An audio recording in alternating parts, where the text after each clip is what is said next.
शेतकऱ्यांची दिवाळी काळी गेलेली आहे।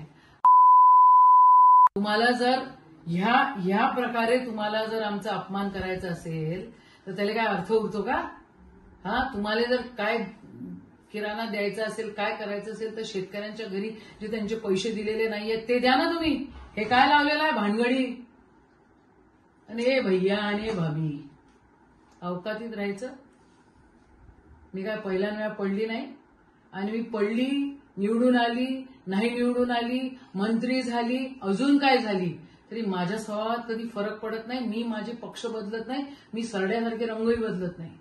तुम्ही तुमच्या अवकातीत राहा एवढं तुम्हाला बोलते।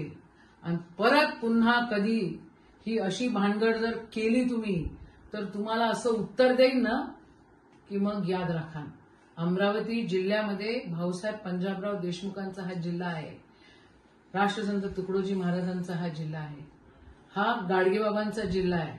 जरा नीटनेटके वागा एवढंच बोलते आहे।